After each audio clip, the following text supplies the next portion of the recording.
देखने वाले हैं कृष्णम्मा।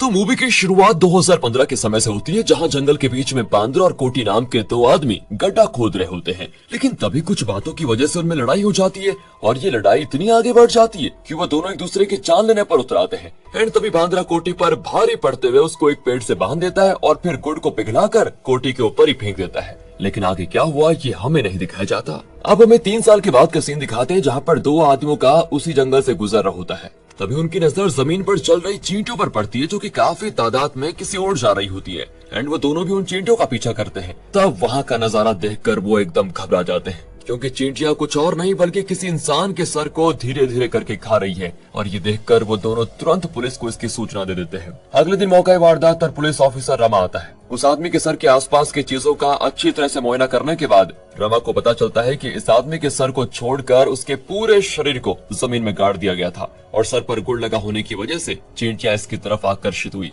और फिर उन्होंने इसका चेहरा खाना शुरू कर दिया। बड़े ही घिनौने तरीके से उस आदमी की जान ली गई थी। मतलब साथ ही इससे ये कंफर्म तो नहीं होता कि वो इंसान कोटी है या फिर कोई दूसरा, लेकिन बाद में रिवील हो जाएगा। इसके बाद रमा अपनी छानबीन शुरू कर देता है ताकि जल्द से जल्द उस हत्यारे का पता लगाया जा सके। अब हम टाइम में थोड़ा पीछे चले जाते हैं, जहां हमें 2002 का सीन दिखाया जाता है। इस समय में हम बांद्रा कोटी और उनके एक दोस्त शिवा को देखते हैं। ये तीनों बचपन के बहुत ही अच्छे दोस्त के साथ साथ एक दूसरे का सहारा भी थे, क्योंकि तीनों भी अनाथ थे। शिवा बुक प्रिंट करने का बिजनेस चलाता था, तो बांद्रा और कोटी नशीली चीजें वगैरह स्मगल करने का काम करते थे। जबकि शिवा उन दोनों को हमेशा ऐसा काम करने से मना भी करता था, पर वो उसकी कहाँ सुनते थे। इसके बाद वो दोनों अपने बॉस दासू के पास आते हैं, जो उन्हें एड्रेस वगैरह देता है कि कहां से माल उठाना है, कहां पर भेजना है। इसलिए वो दोनों माल लेने के लिए निकल जाते हैं। पर जैसे ही दोनों माल लेकर वापस आ रहे होते हैं ना, तभी कुछ अंडरकवर ऑफिसर्स उनके पीछे पड़ जाते हैं। वो दोनों भी अपनी जान बचाकर इधर उधर भागने लग जाते हैं और भागते हुए राजू नाम के गुंडे के ठिकाने पर पहुंच जाते हैं, ताकि अपना माल वहां पर छुपा पाए। लेकिन ऑफिसर्स भी कम नहीं होते, उनका पीछा करते करते वो भी वहां पर पहुंच जाते हैं। लेकिन बांद्रा और कोटी वहां से भाग निकलते हैं, पर उनकी वजह से राजू फंस जाता है, जिससे ऑफिसर उसको उठाकर लेकर जाते हैं। अब अगले सीन में मीना नाम की लड़की शिवा की दुकान पर बुक प्रिंट करवाने का ऑर्डर देती है, लेकिन शिवा पहली नजर में उसको पसंद कर लेता है। पर जब गलती से शिवा मीना की बुक को गलत प्रिंट कर देता है,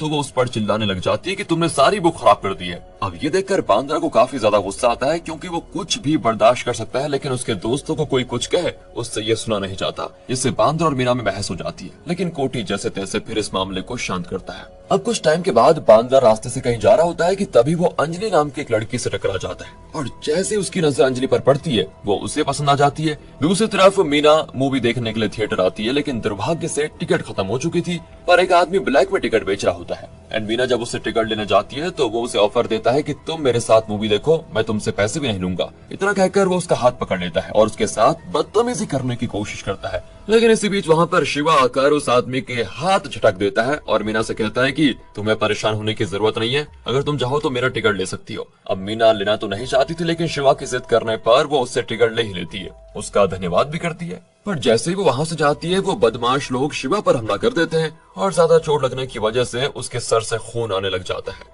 और जब बांद्रा को पता चलता है कि उन बदमाशों ने शिवा पर हाथ उठाया, तो बस पूरे गुस्से के साथ वो एक्शन भरे अंदाज में थिएटर के बाहर उन्हें मारना शुरू कर देता है। एंड ये चीज उन लोगों को देखने में काफी मजा भी आ रहा था, जिनको मूवी की टिकट नहीं मिल पाई थी। वो तो पूरा एक्शन सीन लाइव देख रहे थे अपनी आंखों से। पर इससे पहले कि बांद्रा उनकी जान ले लेता, शिवा और कोटी उसको वहां से लेकर जाते हैं।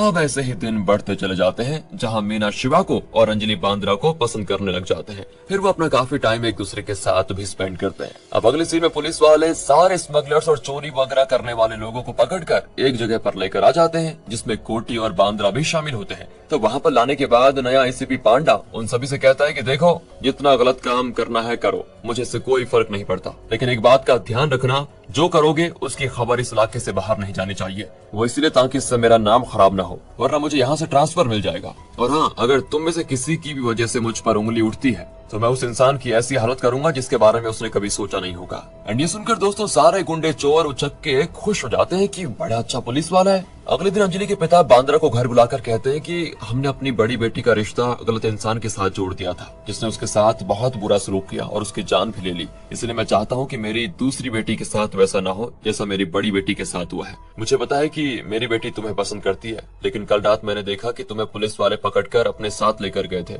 इसलिए मैं तुम्हारे बारे में अच्छे से जानकारी निकालना चाहता हूँ कि तुम्हारे माता पिता कौन है, मैं उनसे बात करूंगा। ये सुनकर बांद्रा को थोड़ा बुरा भी लगता है कि बस पुलिस के पकड़ने की वजह से अंजलि के पिता ने उसके कैरेक्टर पर सवाल उठा दिया। तो उनसे कहता है कि देखो, मेरा कोई परिवार तो है नहीं, मैं अनाथ हूँ, लेकिन इसका ये मतलब नहीं कि हर जगह अनाथ गलत इंसान ही होता है। अनाथ होने में मेरी तो गलती नहीं थी ना। आपको मुझ पर भरोसा नहीं है तो ठीक है, आप अपनी बेटी का रिश्ता किसी और अच्छे परिवार में कर देना, मुझे भी मेरी तरह कोई अनाथ लड़की मिल जाएगी। इतना कहकर वो गुस्से में चला जाता है। एंड जाते हुए अंजलि उसको देख रही होती है, लेकिन अपने पिता की वजह से वो कुछ कह नहीं पाती। और यहीं से अंजलि और बांद्रा की लव स्टोरी का दी एंड हो जाता है। वैसे दोस्तों, मेरे ख्याल से यहाँ पर अंजलि के पिता भी गलत नहीं थे। अपनी एक बेटी को खोने के बाद शायद ही कोई इंसान इतना जल्दी किसी पर भरोसा कर पाएगा, वो भी उसके ऊपर जिसका हाथ किसी अपराध में हो। खैर, तो मेरी राय है, आगे देखते हैं क्या होता है। अब अगले सीन में शिवा एक गोल्ड चेन बांद्रा को देकर कहता है, भाई मीना की माँ से मिलने जा रहा हूँ, अगर उन्हें मैं पसंद आ गया तो ये चेन उसे वहीं पर पहनाकर मंगनी कर लूंगा। लेकिन बांद्रा अभी भी अंजलि को लेकर काफी गुस्से में होता है। वो शिवा से कहता है कि अरे इसका कोई फायदा नहीं यार, हम जैसे अनाथ लोगों को कोई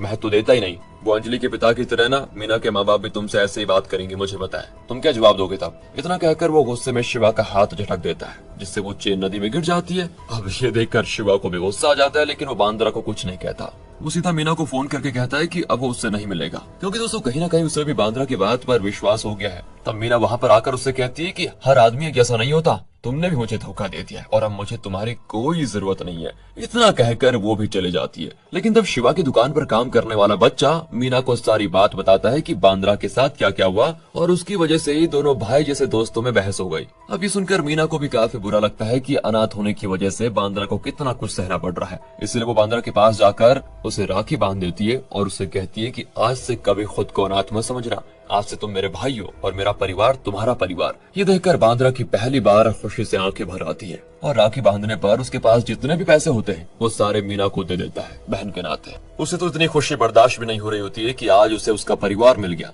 जिसके बाद से बांद्रा और कोटी दोनों भाइयों की तरह मीना का ख्याल रखने लग जाते हैं और अपनी माँ की तरह मीना की माँ को पूरी तरह से इज्जत भी देते हैं। ऐसा लग रहा होता है कि उनका परिवार पूरा हो चुका है, लेकिन ये तो सिर्फ चंद दिनों की खुशी थी। आगे आने वाली मुसीबत उनकी जिंदगी में कौन सा तूफान लेकर आएगी, ये उन्होंने कभी सोचा भी नहीं होगा। अगले सीन में बांद्रा और बाकी जब मीना के घर आते हैं तो उनको पता चलता है कि मीना की माँ की तबीयत काफी ज्यादा खराब हो गई है और उनका ऑपरेशन करना होगा, वो भी 1 हफ्ते के अंदर, जिसके लिए करीब 3 लाख चाहिए। एंड इस चीज से सभी परेशान हो जाते हैं कि इतनी जल्दी इतनी बड़ी रकम का बंदोबस्त कहाँ से करें। तब बांद्रा शिवा से कहता है कि देख, मेरे पास एक अच्छा आइडिया है, मैं और कोटी फिर से माल स्मगल करने जा रहे हैं, उससे कुछ पैसे मिल जाएंगे और जो बच जाएंगे वो थोड़े उधार मांग कर एडजस्ट कर लेंगे। प्लीज यार, अभी के लिए तुम मना मत करना।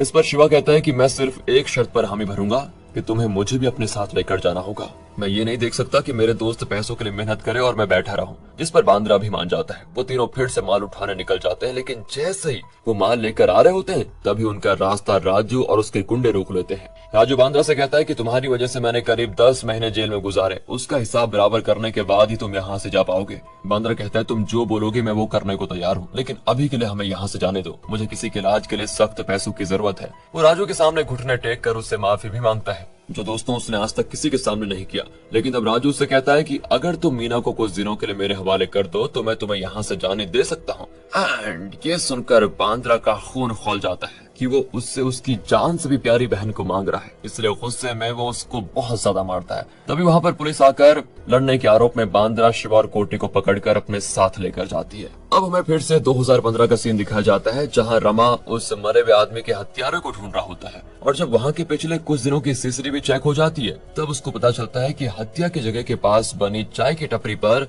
बांद्रा और कोटी डेली आते थे। इसीलिए वो उन दोनों की फाइल निकलवाता है और एक कांस्टेबल के पास जाकर उससे बांद्रा और कोटी के बारे में सवाल करता है, क्योंकि वो कांस्टेबल 2002 के टाइम पर उसी पुलिस स्टेशन में काम करता था जहां पर पहली बार बांद्रा, कोटी और शिवा अरेस्ट होकर आए थे। वो उस टाइम की बात है जब वो राजू और उसके गुंडों से लड़ रहे थे। लेकिन 2002 में ऐसा क्या हुआ कि उस कांस्टेबल ने उसके बाद से नौकरी छोड़ दी। अब रमा उस कांस्टेबल से बांद्रा और कोटी के बारे में पूछता है। ये सुनकर तो वो घबराई जाता है। वो रमा को बताता है कि ये 2 लोग नहीं थे, इनके साथ उनका तीसरा दोस्त शिवा भी शामिल था। फिर वो उसको 2002 में हुई सारी घटना के बारे में बताने लग जाता है, जिसके बाद मूवी उसी सीन पर मुड़ जाती है जब पुलिस वाले राजू और उसके गुंडों को मारने के बाद बांद्रा और बाकियों को जेल में लेकर गए थे। तब वही कांस्टेबल पुलिस ऑफिसर से कहता है कि साहब, इन लोगों की गलती नहीं है, झगड़ा तो राजू और उसके गुंडों ने शुरू किया था। एंड ये सुनकर वो पुलिस वाला बांद्रा और बाकियों को छोड़ देता है, लेकिन इससे पहले कि वो वहाँ से जा पाते पुलिस वालों को उनकी गाड़ी से वो सारा माल बरामद हो जाता है जो वो स्मगल करके लेकर जा रहे थे। एंड ये देखकर तो पुलिस वाले तीनों को रिमांड पर लेकर खूब मारते भी है। बांद्रा और बाकी फिर उसको घूस देने की कोशिश करते हैं ताकि वो उनको छोड़ दे, जिस पर वो मान जाता है। लेकिन उन तीनों को जेल में रुका कर वो दासू से कहता है कि 2 दिन के अंदर 2 लाख का बंदोबस्त करो तो मैं इन तीनों को छोड़ दूंगा, क्योंकि ये लोग तुम्हारा ही माल स्मगल करके लेकर जा रहे थे। जिस पर दासू मान जाता है, लेकिन 2 दिन से ज्यादा हो चुके थे। दासू तीनों को वहीं छोड़कर भाग निकला था। वो तीनों बेचारे उम्मीद लगाए बैठे थे कि दासू पैसे लेकर आएगा और तीनों रिहा हो जाएंगे। अब दासू के न आने पर पुलिस वाले उन तीनों को मारकर कोर्ट में लेकर जा रहे होते हैं, पर तभी एसीपी पांडा उसे फोन करके कहता है कि तीनों को मेरे पास लेकर आओ, मुझे उनसे कुछ काम है। इसलिए पुलिस वाला बांदा और बाकियों को पांडा के पास लेकर जाता है। पांडा उन्हें एक ऑफर देते हुए कहता है कि अगर तुमने मेरा एक काम कर दिया तो मैं मीना की माँ के इलाज के लिए सारे पैसे दूंगा। जिस पर ना चाहते हुए भी उन्हें हामी भरनी पड़ती है, क्योंकि उनके पास कोई दूसरा ऑप्शन तो था नहीं। साथ ही पांडा का ऑफर ये होता है कि उन्हें वो किसी गलत केस में अपराध बनाकर पेश करेगा, जिस पर उन्हें कोर्ट में जज के सामने अपना अपराध कबूल करना होगा। पांडा दोस्तों उन्हें केस के बारे में नहीं बताता, लेकिन जब आप लोगों को उस केस के बारे में पता चलेगा ना, तो बांद्रा और बाकियों की तरह आपके भी पैरों तले जमीन खिसक जाएगी। अब बांद्रा और बाकियों ने बिना केस को जाने मजबूरी में हामी भर दी थी, लेकिन जब वो कोर्ट में पेश किए जाते हैं तो ठीक से किसी भी सवाल का जवाब नहीं दे पाते। इसलिए उन पर फैसला सुनाने के लिए तारीख बढ़ा दी जाती है। लेकिन जिस भी केस में तीनों को फंसाया गया है वो केस बहुत बड़ा था, क्योंकि इन तीनों अपराधियों को देखने के लिए मीडिया की लाइन लगी होती है, जहां मीडिया कह रही होती है कि ये वही तीनों हैं जिन्होंने इतना घिनौना अपराध किया है। एंड इसको सोचकर वो सोच में पड़ जाते हैं कि ऐसा क्या है, उनका दिल दहल जाता है। बेचारे तीनों भी उस अपराध से अनजान थे जिसका आरोप उन पर लगाया गया था। अगले सीन में गवर्नमेंट से एक वकील जेल में बांद्रा और बाकियों से पूछताछ करने आता है। कोटी को तो बर्दाश्त नहीं हो रहा था कि कौन सा केस उन पर लगाया गया है, क्योंकि वो जिससे भी पूछता कोई उसे बताने को तैयार ही नहीं होता। इसलिए वो वकील से पूछ ही लेता है कि आखिर हम किस आरोप में अंदर आए हैं। तो वकील कहता है कि तुम लोगों को शर्म नहीं आती, इतना घिनौना काम करने के बाद पूछ रहे हो कि आखिर तुमने किया क्या है। तब उनकी नजर एक फोटो पर पड़ती है, और वो फोटो किसी और की नहीं बल्कि मीना की होती है, जिसके साथ 3 लोगों ने जबरदस्ती करके उसे बड़ी बेरहमी से मार दिया था। एंड इस केस में पांडा ने असली अपराधी को बचाकर बेचारे बांद्रा और बाकियों को फंसा दिया, जो अपराध करने के बारे में कभी सोच भी नहीं सकते। ये जानकर तो तीनों के होश उड़ जाते हैं कि आखिर ये सब क्या हो गया। एंड अब हमें कुछ समय पहले का सीन दिखाया जाता है, जब दासू 2 लाख का बंदोबस्त कर रहा था। तब मीना से उसको पता चलता है कि उसकी माँ बीमारी के कारण गुजर गई है और अब पैसा जमा करने का कोई फायदा नहीं। इसीलिए दोस्तों वो बांद्रा और बाकियों को नहीं बचाता। तो वही मीना माँ के मरने के बाद बहुत उदास हो जाती है और अपने हॉस्टल आ जाती है, क्योंकि माँ के इलाज के लिए उसने अपना घर बेच दिया था। साथ ही दशहरा होने की वजह से पूरा हॉस्टल खाली होता है, सिर्फ मीना ही एक कमरे में लेटी होती है। तब वहाँ पर एक नेता एमएलए के बेटे अर्जुन और उसके 2 दोस्तों को लेकर आता है, ताकि वो तीनों यहाँ पर किसी भी लड़की के साथ मजे कर पाए, क्योंकि अर्जुन ने उससे वादा किया था कि अगर वो उसे खुश रखेगा तो अगले चुनाव में भी उसको सीट दी जाएगी। इसीलिए नेता ने अर्जुन और उसके दोस्तों को यहाँ पर बुलाया, ताकि वो यहाँ पर जो मर्जी कर सके, और बाद में अगर कोई लड़की केस भी करती है तो वो उस मामले को निपटाने की कोशिश करेगा।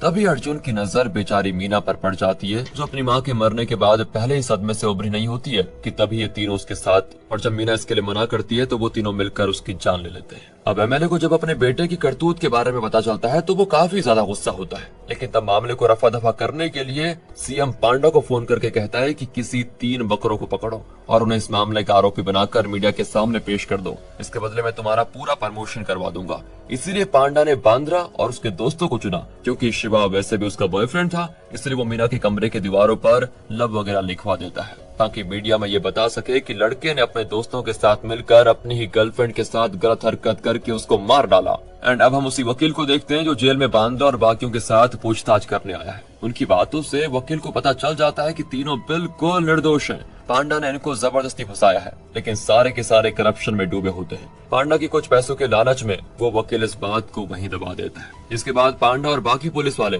बांद्रा और उसके दोस्तों को बहुत ज्यादा मारते हैं, ताकि वो कोर्ट में ये मानने को तैयार हो जाए कि उन्होंने ही मीना के साथ वो सब कुछ किया। लेकिन वो तीनों मार खाकर जान देने को तैयार थे, लेकिन मीना का आरोप खुद पर लेने को तैयार नहीं होते। एंड इस चीज से पांडा बहुत ज्यादा फ्रस्ट्रेट हो जाता है। वो आखिर बार शिवा से पूछता है कि मानते हो या नहीं, लेकिन तब शिवा तो सीधे पांडा के मुंह पर ही थूक देता है कि यही तेरी औकात है। और इस चीज से पांडा को इतना गुस्सा आता है कि वो सीधे बेचारे शिवा को शूट करके मार डालता है। ये देखकर कोटी और बांद्रा हक्के बक्के रह जाते हैं। उन्हें तो यकीन ही नहीं होता कि उनका दोस्त, जिसके साथ उन्होंने बचपन गुजारा, उनके सामने उसने दम तोड़ दिया। इसलिए वो पांडा की बात पर हामी भर देते हैं, क्योंकि अगर उन्होंने मना किया तो पांडा उनकी भी जान ले लेगा। अब बांद्रा कसम खाता है कि मैं सजा काट लूंगा, लेकिन जिस दिन जेल से बाहर आऊंगा सारे दुश्मनों को अपने हाथों से मारूंगा। अब बांद्रा और कोटी दोनों को मीना के साथ गलत हरकत करने और उसकी जान लेने के अपराध में सजा दी जाती है। जहाँ जेल में आने के बाद हर पल बांद्रा और कोटी प्रतिशोध की आग में झुलस रहे होते हैं। बांद्रा वहाँ पर एक पौधा लगा लेता है जो कि हर पल उसको ये याद दिलाता रहेगा